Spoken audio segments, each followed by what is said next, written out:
Hello and welcome to Anshika classes. आज की इस वीडियो में हम कक्षा 5 हिंदी की पाठ्य पुस्तक रिमझिम का पाठ नंबर 1 राग की रस्सी पढ़ेंगे। ये कहानी तिब्बत की लोक कथा पर आधारित है। चलिए शुरू करते हैं। लोनपोगार तिब्बत के 32वें राजा सोनगवसेल गापो के मंत्री थे। वे अपनी चालाकी और हाजिर जवाबी के लिए दूर दूर तक मशहूर थे। कोई उनके सामने टिकता न था। चैन से जिंदगी चल रही थी। मगर जब से उनका बेटा बड़ा हुआ था, उनके लिए चिंता का विषय बना हुआ था। कारण यह था कि वह बहुत भोला था। होशियारी उसे छूकर भी नहीं गई थी। लोनपोगार ने सोचा, मेरा बेटा बहुत सीधा साधा है, मेरे बाद इसका काम कैसे चलेगा। एक दिन लोनपोगार ने अपने बेटे को 100 भेड़ें देते हुए कहा, तुम इन्हें लेकर शहर जाओ, मगर इन्हें मारना या बेचना नहीं। इन्हें वापस लाना 100 जौ के बोरों के साथ, वरना मैं तुम्हें घर में घुसने नहीं दूंगा। इसके बाद उन्होंने बेटे को शहर की तरफ रवाना किया। लोनपोगार का बेटा शहर पहुंच गया, मगर इतने बोरे जौ खरीदने के लिए उसके पास रुपए ही कहाँ थे। वह इस समस्या पर सोचने विचारने के लिए सड़क किनारे बैठ गया, मगर कोई हल उसकी समझ में नहीं आ रहा था। वह बहुत दुखी था। तभी एक लड़की सामने आ खड़ी हुई। क्या बात है, तुम इतने दुखी क्यों हो? लोनपोगार के बेटे ने अपना हाल कह सुनाया।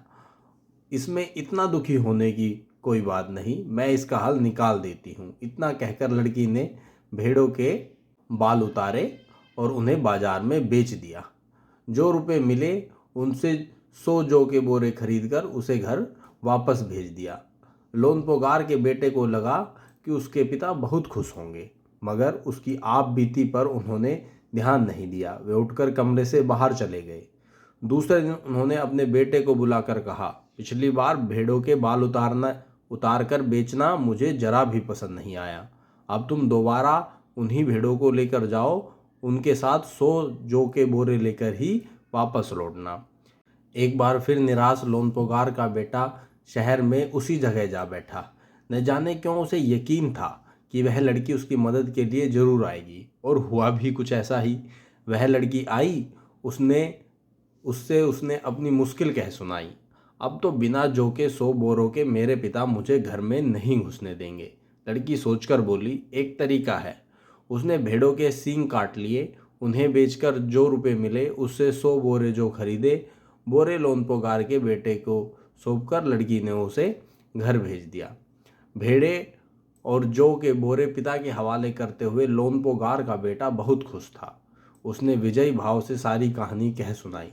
सुनकर लोनपोगार बोले, उस लड़की से कहो कि हमें 9 हाथ लंबी राख की रस्सी बना कर दे।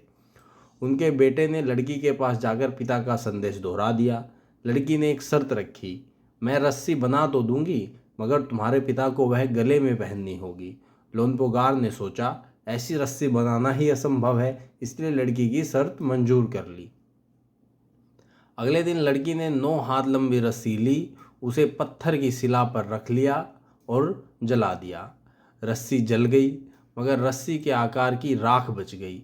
इसे वह सिल समेत लोनपोगार के पास ले गई और उसे पहनने के लिए कहा। लोनपोगार रस्सी देखकर चकित रह गए।